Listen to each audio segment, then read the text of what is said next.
Object Oriented Analysis and Design, in short OOAD. Now, in this particular concept, we shall be covering the following topics.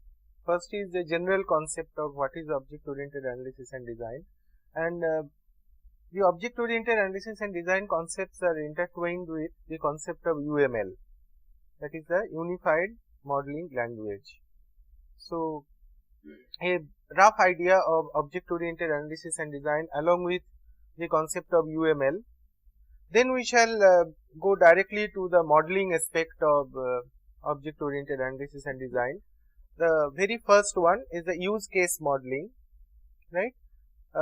See, the idea of use case modeling is different from your traditional data flow based model, right? The basic idea of an use case is like a business process. So, you have to see the idea of an use case purely from the view of an user, right. So, essentially the use case model depicts the use case and the actors. So, we will go into detail later on. Then we certain other things about the object oriented analysis, how exactly from the use case you go ahead with the analysis part of the thing, how you basically design the class, the attributes of the class and the operations that are associated with a class. Then the design of the class design, right. So, when you have a number of classes in a particular system, information system, how the classes are connected to one another and how they together create, let us say, a class diagram or a VOPC, that is called a view of participating classes, right, VOPC. So, this is the thing. Then on the other side you have the behavioral modeling. Behavioral modeling means, okay, we define the classes and what are their attributes and their operations, but when it comes to operations, how the operation of one class is connected to another class. You see, that is where is the major departure from process based thinking. The basic idea of the object based thinking and the process based thinking is, in a process based thinking everything happens according to a process logic, whereas in object based thinking you assign objects with behavior, right. So, it is like there are two students, let us say, take a simple case of two students are fighting amongst one another, or two children are fighting basically. So, in a process based logic you have to give the entire logic. For example, if one boy kicks the other boy, then the other boy will react in two ways, alright. So, what are the two ways? If he goes for this, what are the likely outcomes of the other boy? So, you have to think of the entire sequence of fighting and essentially put down that in the form of an if then else logic, alright. Whereas, in object oriented thinking you have to think that this is one boy, he has certain attributes, he has certain behavioral patterns, alright.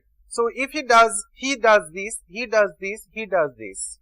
On the other hand, the second boy is also another boy, he has an object, he is like an object and he also has certain operations, he does certain thing. Then you have to go for the behavioral modeling in the sense how these two boys, when this boy does A, what the second boy does, alright. So, then you define all this, but the actual fighting between the two boys will come out of these behavior patterns. What exactly will happen, that will probably be dependent on perhaps the random number chosen by you. If you are simulating it as a discrete event simulation model, then that is the thing. So, the developer himself does not know what could be the outcome of this particular let us say the fight sequence, right. So, this is a trivial example. Let us take a slightly better example. Let us think about a runway, right. So, a runway sometimes like a Mumbai airport, you might have some idea that it's a very busy airport, right? Therefore, the runway is also heavily utilized. So sometimes the planes have to wait. Alright. Now, if you want to simulate this particular runway, what you can probably do, you can define the runway. What is a runway, right? What are its attributes, and what are the conditions for a plane to land? Under these conditions, if the runway is free, there are not more than, see, runway is a very large one, and therefore, if there is only more than 2 planes in the runway, then the third plane cannot land. Suppose you define this, that at a time there should be only 2 planes. If there are 3 planes on the runway, then another plane cannot land in the runway. Alright. Similarly, for the plane for plane to land, it has to fulfill certain conditionalities, right? It has to arrive at the destination, it has to reach certain height, it has to see the weather is clear, and all these things. Okay. So now exactly whether what will be the, see, you may have some sort of behavior pattern, that if it is raining, right, and the runway is not free and something, then the plane has to wait. So you have all these conditionalities very clearly given. Alright. Then you just let it happen. You generate certain planes, you generate an initial condition of the runway, and then you start simulating.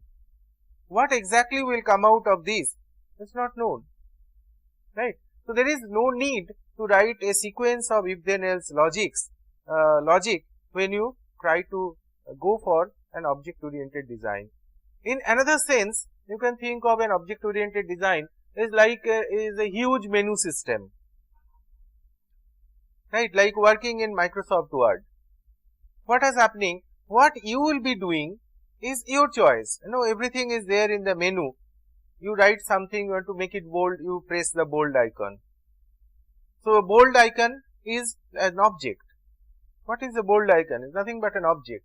Alright. So this icon has got certain attributes. It looks like something, a B will be written on that in capital, etc., etc. And it has got certain operations. What are the operations? That is, it makes the text highlighted bold. Okay. So these are the things that we shall be discussing. To begin with, let's discuss some little bit of history about object oriented analysis and design. See, obviously before we come to the Jacobson, Rumberg and Buch, the concept of object orientation is as old as humanity. Alright.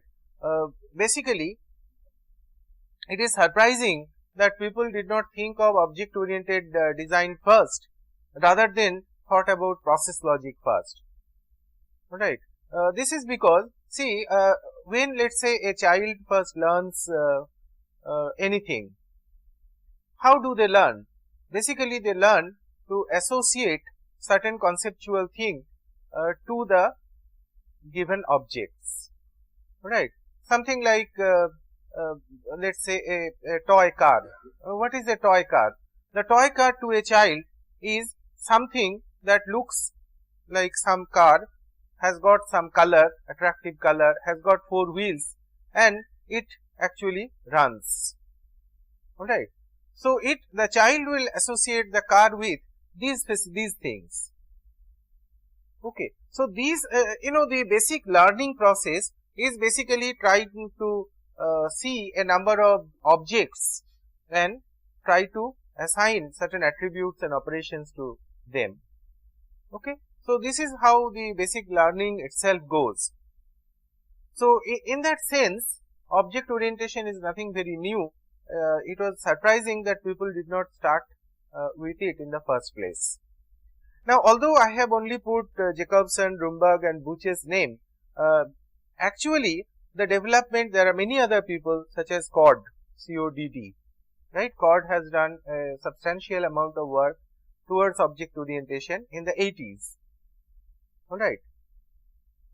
Now, during that time, the basic problem that arose, that there are so many methods. For example, we have the object oriented software engineering OAC by Everett Jacobson, the object modeling technique OMT by James Rumberg, object oriented analysis and design by Grady Booch, the Booch method.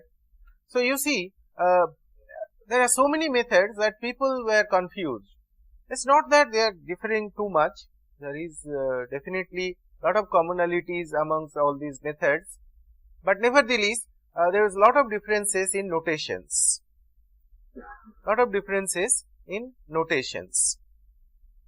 So what the object management group did, the OMG, brought all the three people together, right, the Jacobson, Rumberg and Booch, and together they started a new concept called Unified Modeling Language, or the UML. Alright, please understand the UML is not really a concept. UML is a notational language, right? It's an notational language. Basic idea of UML is it gives you a notational approach, a standardized notation to write object oriented analysis and design diagrams. Alright, so as a concept we still call it object oriented analysis and design, but UML could be used to denote the diagrams.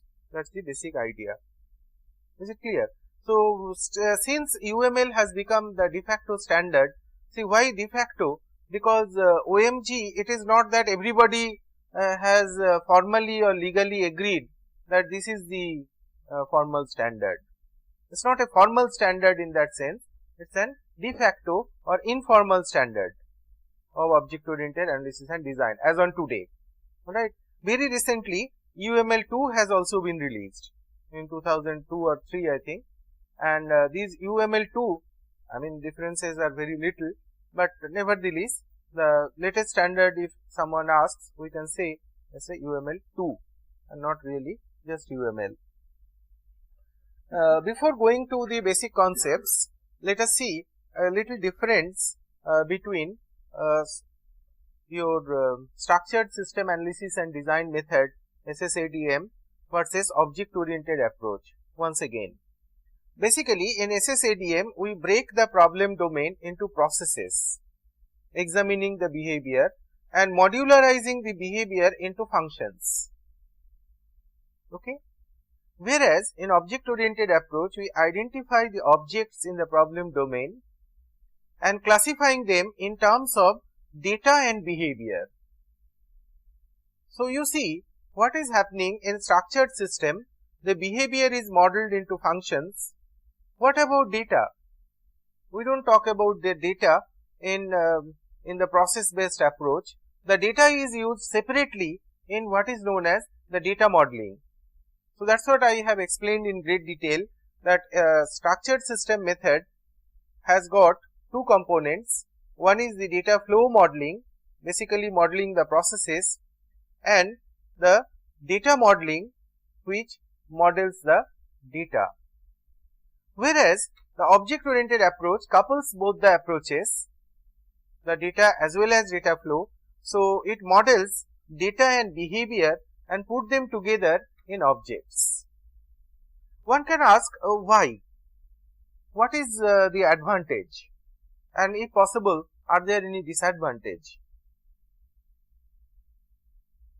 The advantage is when you put the data and the behavior together into the forms of classes or objects. Can you tell me what is the biggest advantage? So what? See, he has said encapsulation. Encapsulation will explain what encapsulation means. We'll go a little later. But whether it is encapsulation or not, the basic idea of doing this is basically have the advantage of rework.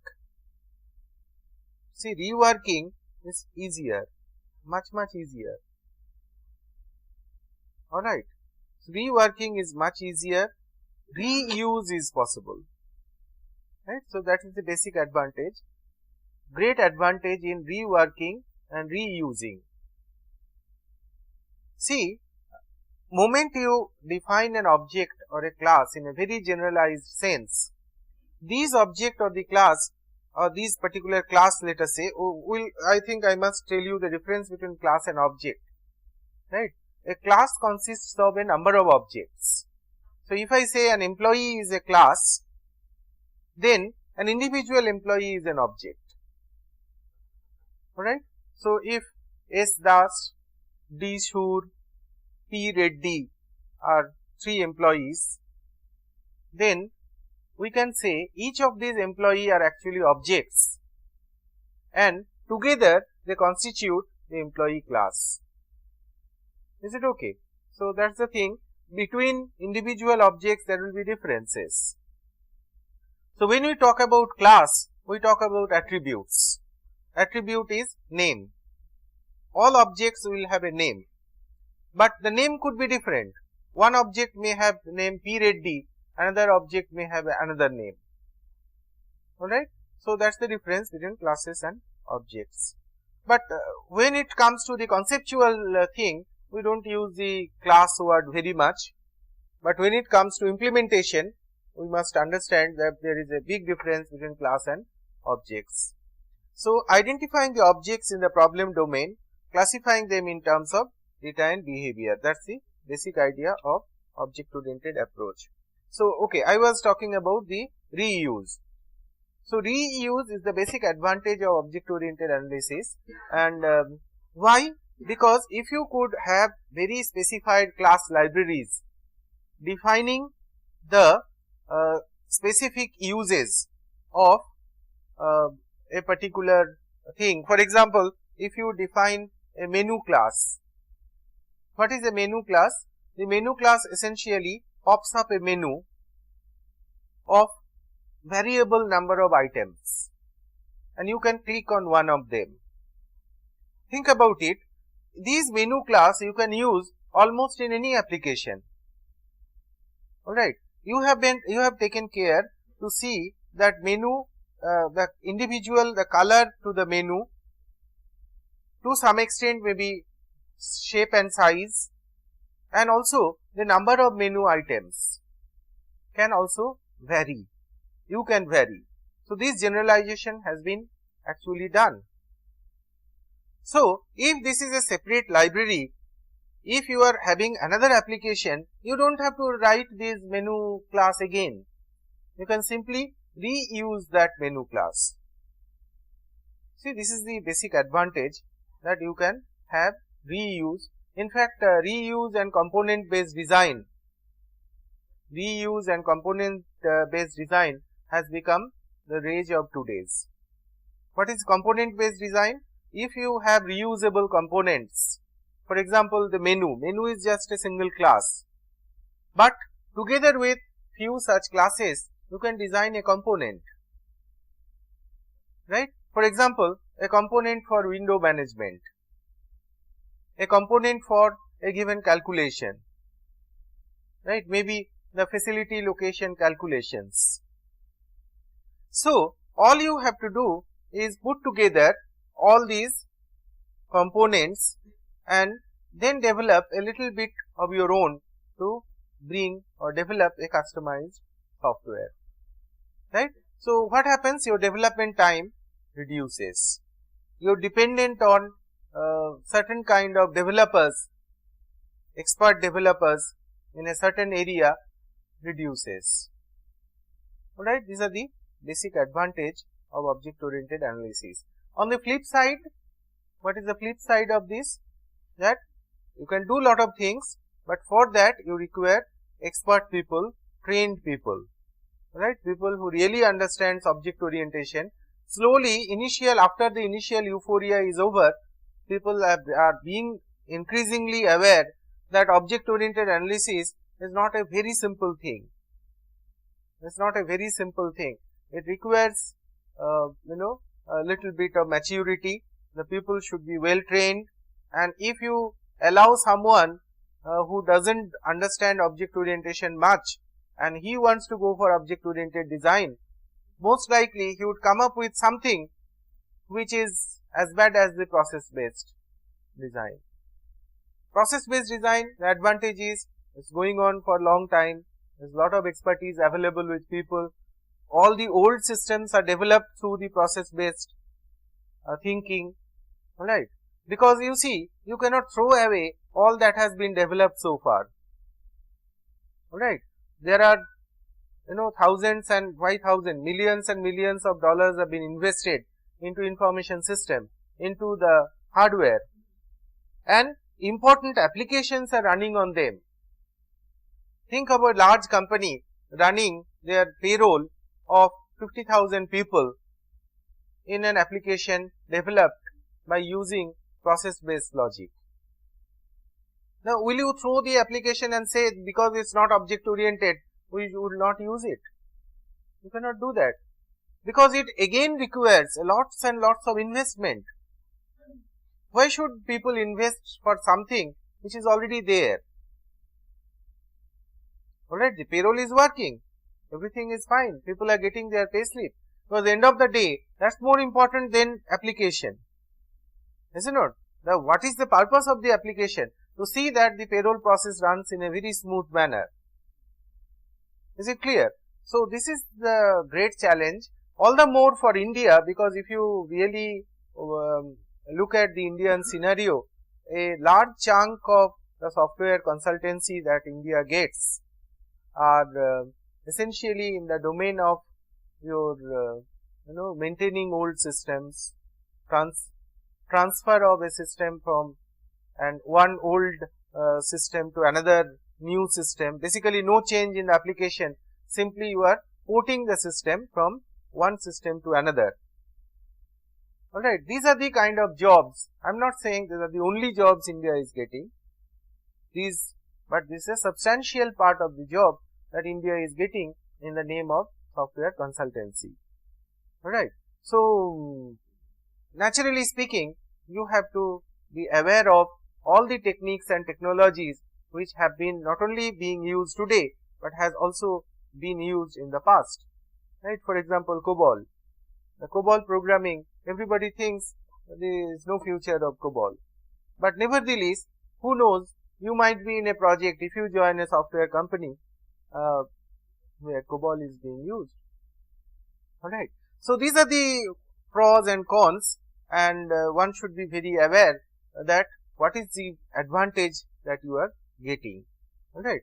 Some systems are very process oriented, where even if you do object orientation, probably not much to be gained. Not much to be gained. Alright. Whereas something which basically you see, object oriented approach basically is an offshoot of the data approach, the data modeling approach. That is what I said while discussing the database management systems, right. So, anything that requires a high involvement of data, high involvement of a database, and that is the major application, not the process logic alone, right. Naturally, object orientation analysis and design will be the appropriate approach. Now, when it comes to an object is something that exists within the problem domain and can be identified by its data and or behavior. So, example, a student, its data is roll number, name and address, behavior, register for a course, show performance in that course. Okay. So, that is the basic idea of a object. Then the very important concept of abstraction.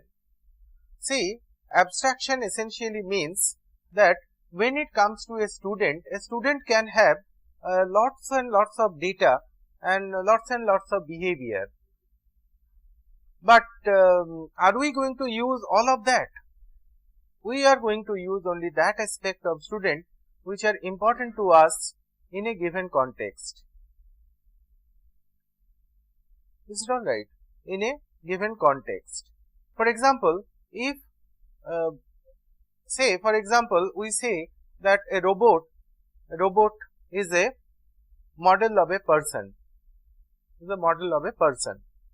Now, suppose a robot is just a gripper, all it does, it looks like a hand. It grips certain object like this and it basically throws it, puts it somewhere else, right? It grips something, picks it up and puts it somewhere. So how does it look like? It looks more like a hand, and we are telling that this is the model of a person. So does a hand is a person? No, hand is not a person, right? So basically that particular gripper is not a person but an abstraction of a person, is an abstraction of a person, alright. So that's the basic idea of an abstraction. An abstraction is a component or a very important part of any object oriented analysis, right. So that's what. The second important concept is that of classes. So class is the classification of an object. Like I said, the student, when I say student is an object, I mean to say a particular student, right. Maybe say Shur, now suppose S Sur, we have used that S Sur name many times. So S Sur is a particular student, alright. So we concentrate only on data and behavior of the student that are important in the problem domain, that's the abstraction. So when it comes to classes, but all students together, what it represents is a class. The class encapsulates the data and associated behavior. So you see, encapsulation word comes here, it is like a capsule.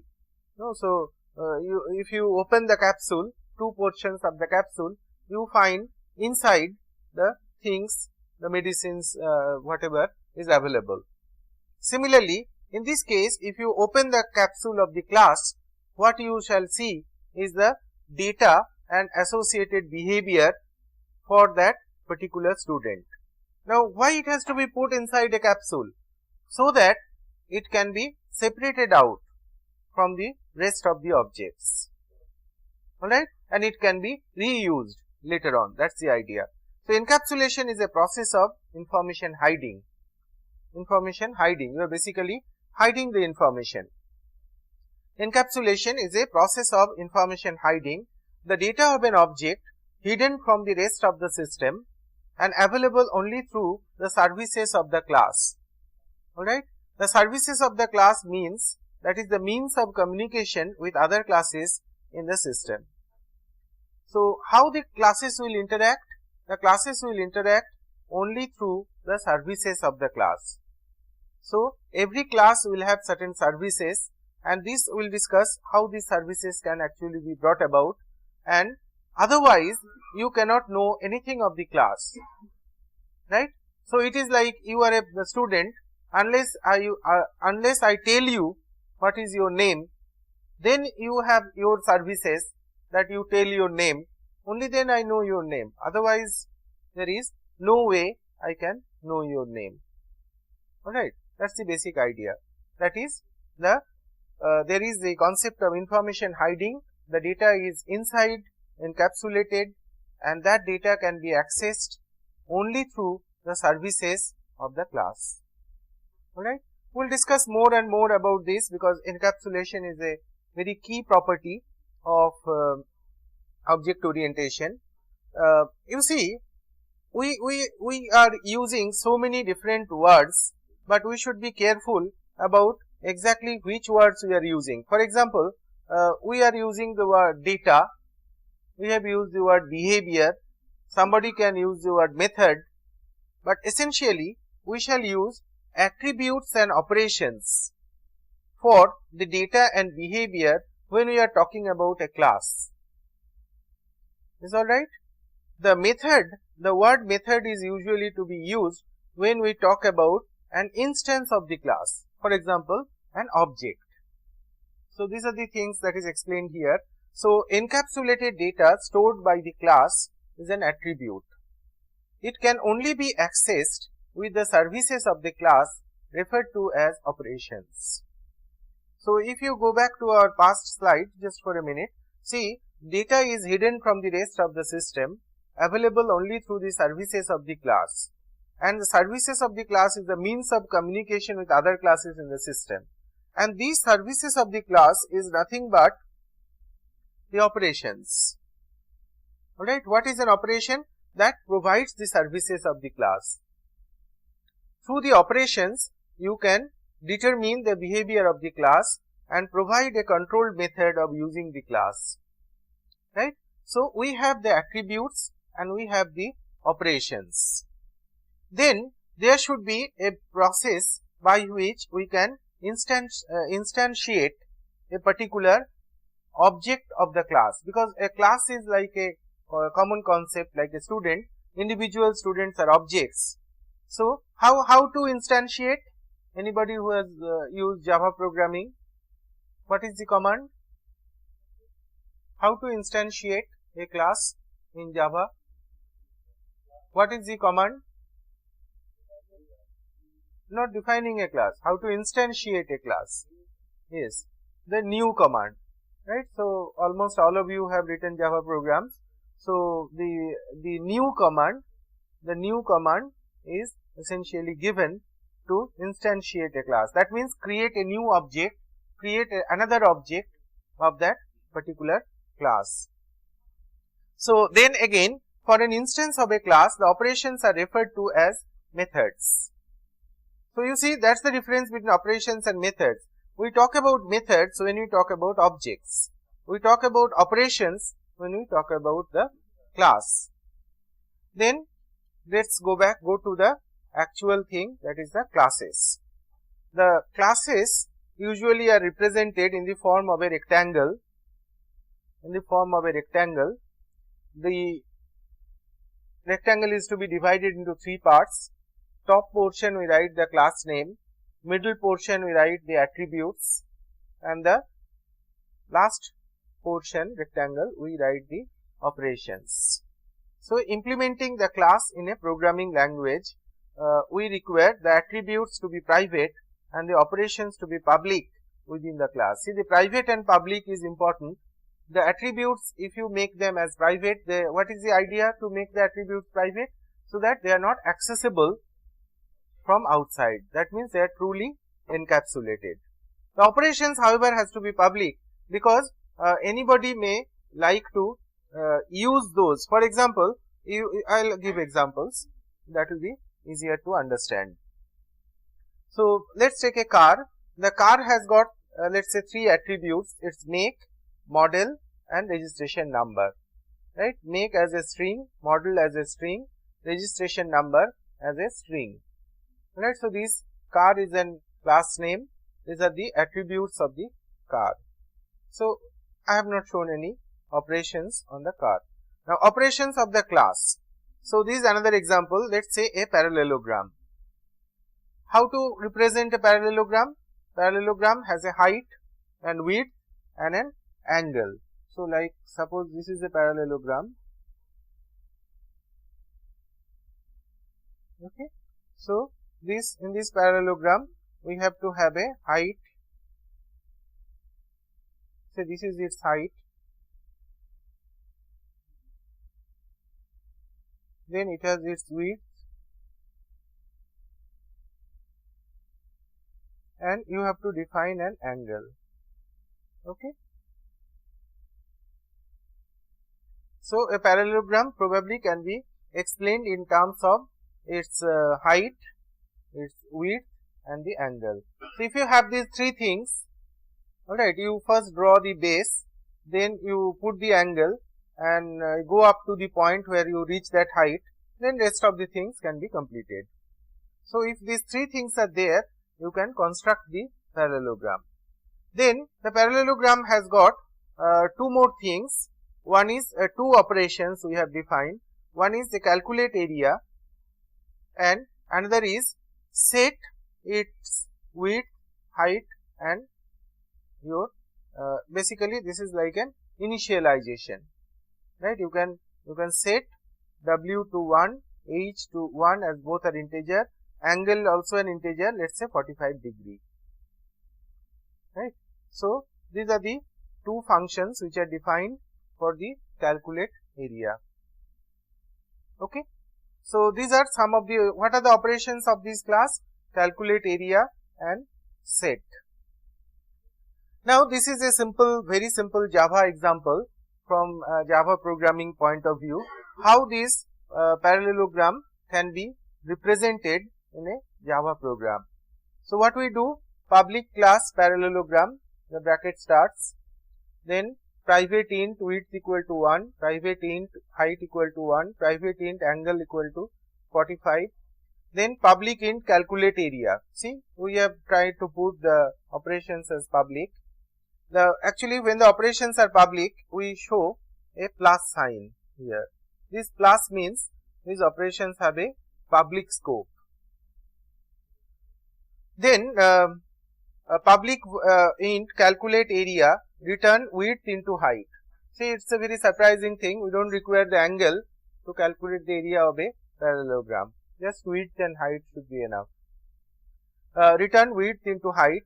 Then public void set int w, int h, int a, width equal to w, height equal to h, angle equal to a.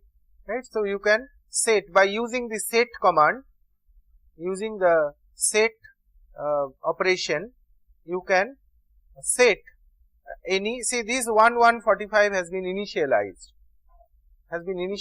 but we can use this way to set it to any value. But please understand, our purpose is not to teach you Java program here.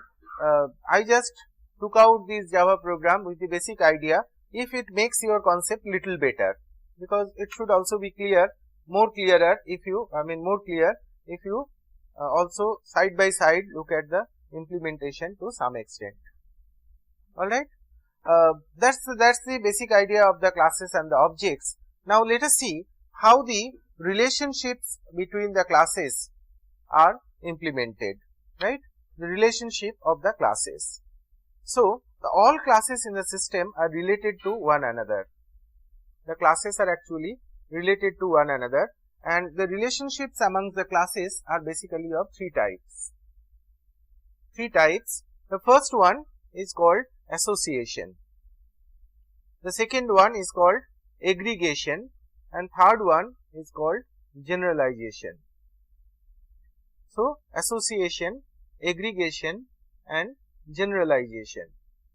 The association is basically when two classes are associated to one another in the sense of an entity relationship diagram.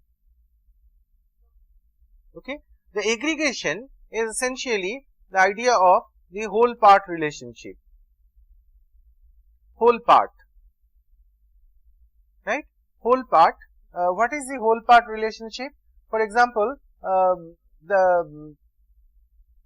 let's say a particular assembly. Alright. So, an manufacturing assembly, the assembly will, how the assembly will be constituted? Probably it constitute some sort of a plate with holes, then some bolts, some nuts. Alright. So we have the plate, we have the bolt, we have the nut, all are part of the assembly. So we may say the plate assembly constitutes of the plate 1, plate 2, bolt, nut. So this is like a whole part relationship. The whole is the plate assembly, parts are part 1, part 2, bolt, nut. Is it clear? That is the whole part. That is usually called aggregation. On the other hand, the generalization, the basic idea is that see, we can have different kinds of students. For example, we can have research students, we can have BTech students, we can have MTech students. All are basically students. So when we call a student, all are students. A PhD student is also a student, BTech student is also a student, MTech student is also a student. Alright. But the basic idea of the student as such is a generalization of all these different kinds of students. Alright. So every student will have some common property, like they have a roll number, they will have a name, they will have an hostel attached to. Alright, so these are the basic properties. But there will be certain attributes of a BTech student will not be there in an MTech student, because BTech students are here for longer time, right? They will be having certain specific things. Similarly, probably a PhD student will be having certain other attributes not usually found in BTech or MTech students. So, is it clear? So, that is the relationship of generalization. In fact, one very basic generalization relationship is the ISA relationship. We have discussed while discussing your entity relationship diagrams. Say we have the pilots and the crew members. Both the pilots and the crew members, both are employees. All are employees. So, it is a kind of generalization. So, we shall see how these relationships are implemented in object-oriented concepts. The first thing, that is the association. An association is a connection between classes showing how one UML class relates to another. See, we are using UML here because everything has been used or shown in terms of UML. And the arrow, and see, when it comes to the arrow has got no specific meaning. This arrow is not the 1:1 I told in the entity relationship diagram, that we draw an arrow on the one side. It is not that way. These arrows simply means the name, how the name is to be read. See, the CD player plays the CD. It is not the CD does not play the CD player. Alright. Since it is the CD player who plays the CD, we put the arrow this way. Suppose you could have written it in the other way round also. So, you may say CD is being played by the CD player. So, if you name it is association name as is played by, then arrow would have been the other way round. Alright. So, do not put much weightage to this arrow. The arrow simply means how to read this association name. Alright. But what is more important is the multiplicity. See, I have told you entity relationship diagram, we use 1:1, 1:m and 1:n. Here, I will come back to this slide. The multiplicity is shown in a different way. These are the types or different types of multiplicity that are possible. The first one is an optional one. That means association is there, may not be there. So, it is either 0 or 1. So, it is shown as 0, 2 dots and 1. It could be 0 or more. If it is 0 or more, then we say 0 dot dot star. Otherwise, simply star. 0 dot dot star and simple star are one and the same. Alright. It could be at least 1, that is 1 dot dot star. At least 1. Alright. Specified a number or range of numbers, that is 2, 1, 3, 7, 10. Suppose a given committee is constituted of 7 members. So, whenever this committee will be formed, steering committee, the steering committee must have 7 members. Suppose it is stipulated. Alright, it is not any, so steering committee to the member cannot be any number other than 7. Right, the steering committee will have exactly 7 members. Exactly 1. So, we can just write 1 or we can leave it blank. Leave it blank. So, these are called what is known as multiplicity. So, when two classes are associated, right. So, what is the multiplicity? So, let us come back to our previous slide. Between the CD player and the CD player plays the CD. One CD player can play number of CDs, but at a time a CD can be played only on one CD. Alright, so that is the idea. So, we have the CD player to number of CDs 1 dot dot star, multiple CDs can be played. Look at this, the CD player has got attributes as make and model, and CD has artist and title, right? Whereas for the CD player we have pause, play, shuffle, stop,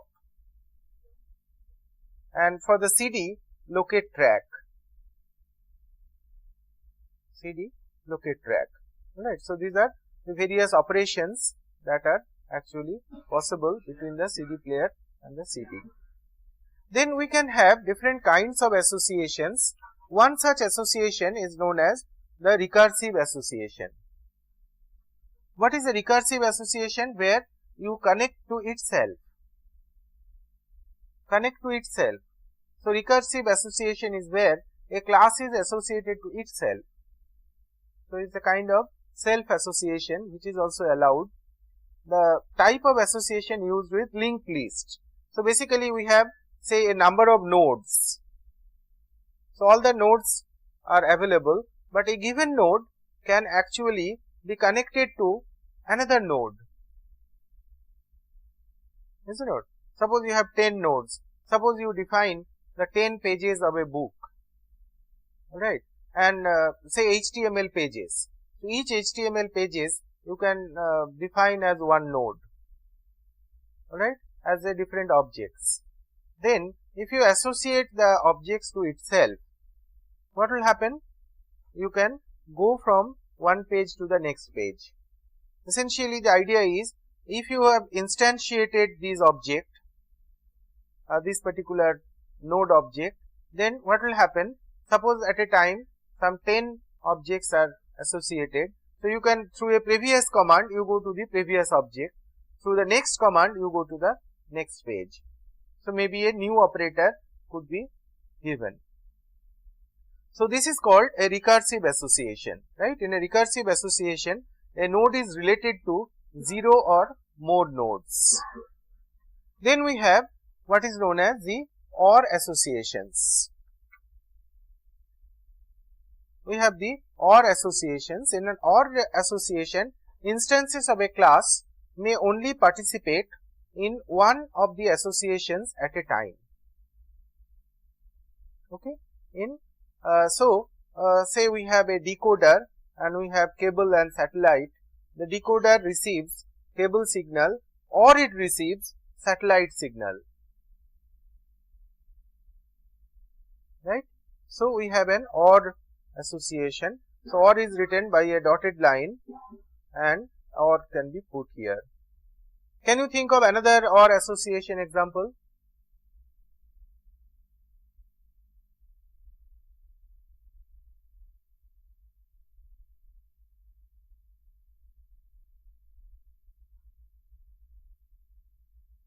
Say for our internet, how does this internet comes? Either from a landline or through a satellite line. Alright. So you can define it as a satellite or the landline, right? The basically cable, and what you are connecting, we cannot call it the internet, we can call the signal, or you can say the processing, right? Internet facility, you can call internet facility. So available through both these modes. Just one last slide for today, that is the ordered association. So an instance of a class is called an object, an instance of an association is called a link. Okay. So you can also have an instance of an association. Explicit order between the links is shown by putting ordered next to the associated line. The default is unordered. Say a student obtains a grade. Alright, a student obtains grade. So you see, you can have multiple students. You can have multiple students, definitely. Okay. And you can have multiple grades as well. But it is important to keep them ordered, otherwise you don't know which grade belongs to which student. Because multiple grades are there to a student, multiple grades are there. Suppose there are 4 subjects, the 4 subject grades are available, but which 4 grades are to a given student? Alright. So, they have to be kept in an ordered manner. If you simply sort these grades, then everything will be haywire. Everything will be haywire. Alright, this is why the ordered associations are important.